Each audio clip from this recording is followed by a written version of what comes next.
हमारा आज का टॉपिक है चेक का रेखांकन।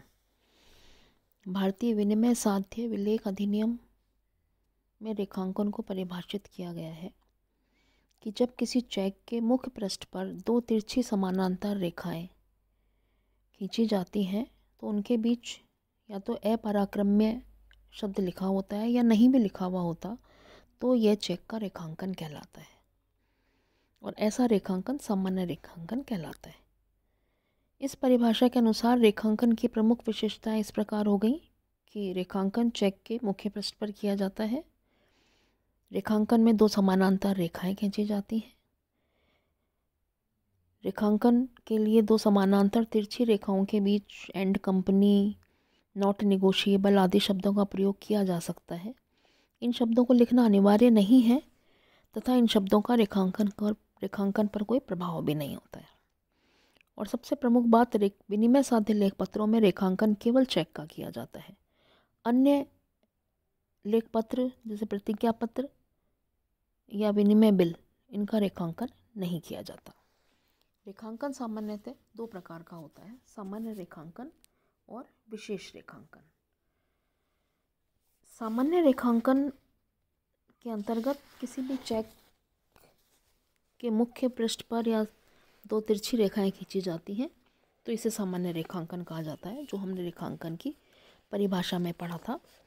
विशेष रेखांकन के अंतर्गत जब किसी भी चेक के मुख्य पृष्ठ पर किसी बैंक का नाम लिख दिया जाता है, दो तिरछी रेखाएं खींचकर उसमें किसी विशेष बैंक का नाम लिख दिया जाता है तो इसे विशेष रेखांकन कहा जाता है।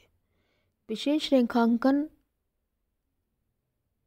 से चेक ज़्यादा सुरक्षित हो जाता है क्योंकि संग्राहक बैंक का ये दायित्व हो जाता है कि वह चेक का भुगतान उसके वास्तविक स्वामी के लिए ही प्राप्त करे।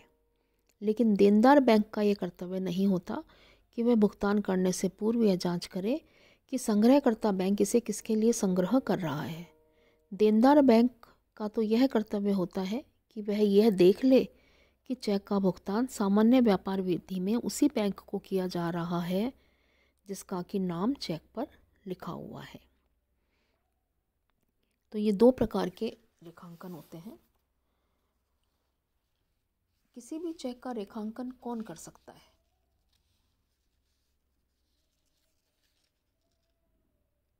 किसी भी चेक का रेखांकन निम्न व्यक्ति कर सकते हैं, जैसे लेखक। चेक का लेखक चेक पर सामान्य या विशिष्ट रेखांकन कर सकता है। दूसरा है धारक। जब चेक का लेखक चेक का रेखांकन नहीं करता तो वह धारक उसका सामान्य अथवा विशेष रेखांकन कर सकता है। तीसरा है बैंक के द्वारा। जब कोई चेक बिना रेखांकन के या सामान्य रेखांकन के प्राप्त करता है तो वह ऐसे चेक का अपने नाम से रेखांकन कर सकता है। सामान्य रेखांकन से भी विशिष्ट रेखांकन किया जा सकता है। जब किसी चेक का लेखक चेक का सामान्य रेखांकन करता है तो चेक का प्रापर उस चेक का सामान्य से विशिष्ट रेखांकन कर सकता है। किसी भी चेक में नॉट नेगोशिएबल जोड़ना। जब किसी चेक का सामान्य रेखांकन हो चुका है तो उस चेक का धारक उस पर अपराक्रम्य शब्द जोड़ सकता है।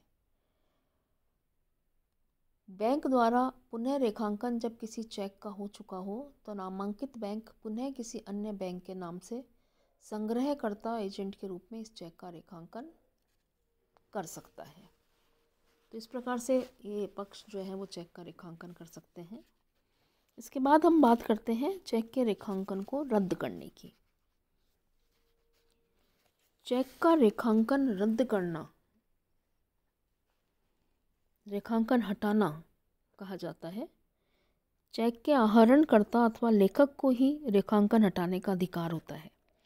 इसके लिए वह रेखांकन काट कर अपने हस्ताक्षर करता है और पे कैश लिख देता है। इससे चेक रेखांकित से खुले चेक में परिवर्तित हो जाता है और इसकी राशि खिड़की पर से नकद प्राप्त की जा सकती है। चेक के रेखांकन को रद्द करने की भी कुछ आवश्यक तत्व हैं। रेखांकन को केवल चेक का लेखक रद्द कर सकता है। रेखांकन रद्द करने के लिए पे कैश शब्द लिखकर हस्ताक्षर ज़रूरी है। रेखांकन रद्द करना एक महत्वपूर्ण परिवर्तन है, अतः इसके लिए चेक के लेखक को अन्य पक्षकारों से भी सहमति लेनी पड़ती है। रेखांकन रद्द करने से चेक खुला चेक हो जाता है, जिसका भुगतान खिड़की पर लिया जा सकता है। तो ये इस प्रकार से चेक का रेखांकन जो है वो रद्द करने से संबंधित व्यवस्थाएं हैं।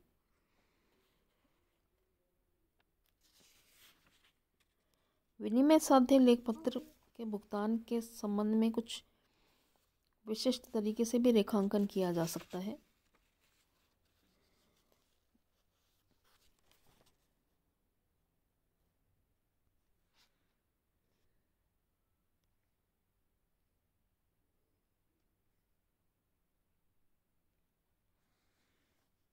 भुगतानकर्ता बैंक के भी कुछ दायित्व हैं। वह बैंक जिस पर चेक लिखा जाता है उसे आहर्ती भुगतानकर्ता बैंक अथवा शोधी बैंक कहते हैं। शोधी बैंक का ये दायित्व होता है कि वह अपने ग्राहक द्वारा लिखित ऐसे चेकों का भुगतान करे जिसके शोधन या भुगतान के लिए ग्राहक के खाते में पर्याप्त राशि जमा हो, जिसे यथोचित समय पर भुगतान के लिए प्रस्तुत किया गया हो, जिसे उचित प्रारूप में लिखा गया हो तथा जिसके भुगतान पर ग्राहक, न्यायालय अथवा राज्य सरकार की तरफ से किसी भी प्रकार का कोई प्रतिबंध नहीं लगाया गया हो। अपने ग्राहक के चेकों का भुगतान करने का दायित्व निभाने के लिए बैंक को कुछ कर्तव्य भी पूरे करने पड़ते हैं। भुगतानकर्ता बैंक का यह भी दायित्व होता है कि वह सही व्यक्ति को तथा आहरणकर्ता के निर्देशानुसार चेक का भुगतान करे। यदि वह इसमें लापरवाही करता है तो उस पर भारी दायित्व आ जाता है। शोधी बैंक अपने ग्राहक के आदेश की अवहेलना करता है तो उसे निम्न प्रकार से उत्तरदायी बनना पड़ता है। ग्राहक के आदेश की अवहेलना कर चेक का भुगतान कर देता है तो वह भुगतान की गई राशि ग्राहक के खाते में नाम नहीं लिख सकता। जब बैंक अपने ग्राहक के आदेश की अवहेलना करके चेक का भुगतान कर देता है तथा इससे खाते में कम हुई रकम के कारण किसी दूसरे चेक का अनादरण हो जाता है तो इससे ग्राहक की हुई क्षति की भी पूर्ति करनी पड़ती है।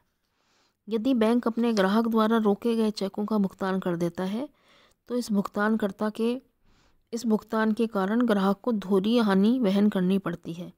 ऐसे चेकों के भुगतान को अनियमित भुगतान माना जाता है तथा भुगतान की गई राशि के लिए बैंक उत्तरदायी माना जाता है। भुगतानकर्ता बैंक को भी कुछ वैधानिक संरक्षण दिया गया है। बैंकर का यह दायित्व है कि जब चेक का भुगतान अपने ग्राहक के आदेशानुसार सही व्यक्ति को ही करे। बैंक के पास भुगतान के लिए आए हुए चेकों का भुगतान उनकी यथेष्ट जांच करने के पश्चात ही करना चाहिए, अन्यथा उसे धारा 128 के अंतर्गत वैधानिक संरक्षण नहीं मिलेगा। जब किसी बैंकर ने जिस पर रेखांकित चेक लिखा गया है उस चेक का यथाविधि भुगतान कर दिया हो तो शोधी बैंक और उसका लेखक उन सभी अधिकारों को प्राप्त कर लेंगे जो वास्तविक स्वामी को भुगतान कर देने पर उपलब्ध होते हैं। संरक्षण प्राप्त करने के लिए भुगतानकर्ता बैंक को संवैधानिक संरक्षण प्राप्त करने के लिए 2 शर्तों को पूरा करना आवश्यक होता है। भुगतान रेखांकित चेक का होना चाहिए तथा भुगतान यथाविधि होना चाहिए। अगर इन 2 प्रक्रियाओं को बैंक के द्वारा पूरा किया गया है तो भुगतानकर्ता बैंक को वैधानिक संरक्षण दिया जाता है। यथाविधि भुगतान के निम्न तत्व होते हैं, कुछ मुख्य तत्व होते हैं यथाविधि भुगतान के, जैसे विलेख की स्पष्ट अवधि के अनुसार भुगतान किया जाना चाहिए, भुगतान सद्भावना एवं सद्विश्वास में किया जाना चाहिए, भुगतान बिना लापरवाही के किया जाना चाहिए, भुगतान वास्तविक स्वामी को किया जाना चाहिए तथा भुगतान बैंक की खिड़की पर नहीं किया जाके खाते में जमा किया जाना चाहिए। ये यथाविधि भुगतान की प्रमुख शर्तें हैं। भुगतानकर्ता बैंक के द्वारा भी कुछ सावधानियां रखी जाती हैं। भुगतानकर्ता बैंक ये देखता है कि चेक जो है वो उपयुक्त फॉर्म पर लिखा गया हो, चेक की तारीख जो है वो पूर्ण रूप से सही लिखी भी हो, ऐसा चेक जिसके भुगतान की अवधि समाप्त हो चुकी है, मतलब भारत में चेक लिखने की तिथि से 3 महीने तक का चेक जो होता है वो वैलिड माना जाता है। उसके बाद का चेक जो है उसे स्टेल चेक या काल तिरोहित चेक माना जाता है। तो इस अवधि के अंदर ही चेक का भुगतान किया जाना चाहिए। उत्तर तिथीय चेक का भुगतान नहीं किया जाना चाहिए।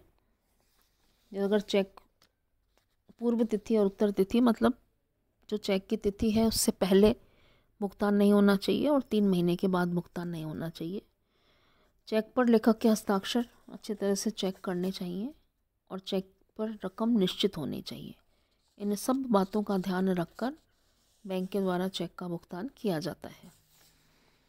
इसी प्रकार ग्राहक को भी चेक को सावधानी से लिखना चाहिए। किसी भी चेक को जब बैंक में प्रस्तुत किया जाता है तो उस चेक में पृष्ठांकन अगर किए गए हैं तो उन पृष्ठांकनों की भी पूरी तरह से जांच करने के बाद ही चेक का भुगतान किया जाना चाहिए। अगर बहुत कुछ परिस्थितियां ऐसी होती हैं जिसमें बैंक चेक का भुगतान करने के लिए मना कर सकता है। जैसे अगर ग्राहक की मृत्यु हो गई हो तो मृत्यु की सूचना मिलने पर उसके खातों में लिखे गए चेक का भुगतान रोक दिया जाता है।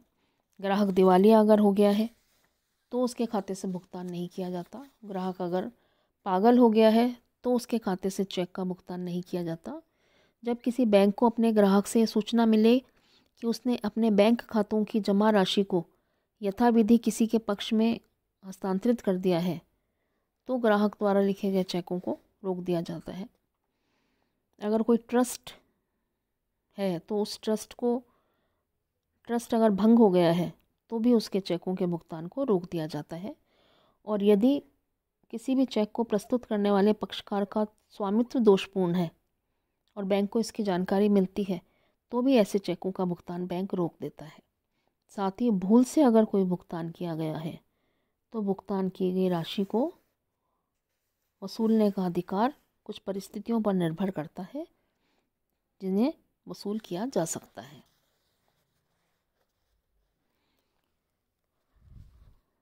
ये चेक के संबंध में कुछ प्रमुख बातें जिनका ध्यान चेक का भुगतान करने में रखा जाता है। चेक का अनादरण भी हो सकता है।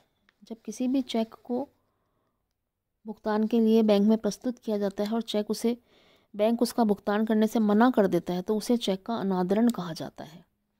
अनादरण कुछ निश्चित परिस्थितियों में होता है। वो परिस्थितियां इस प्रकार हैं: जब ग्राहक ने चेक का भुगतान रोक दिया हो, जब ग्राहक की मृत्यु हो गई हो, जब ग्राहक मानसिक रूप से विक्षिप्त हो, जब बैंक खाते पर कुर्की का आदेश आए, जब कोई ट्रस्ट हो वह भंग हो जाए, ग्राहक के दिवालिया होने की स्थिति में। ये सारी स्थितियां ऐसी हैं जिसमें चेक के भुगतान को रोक दिया जाता है।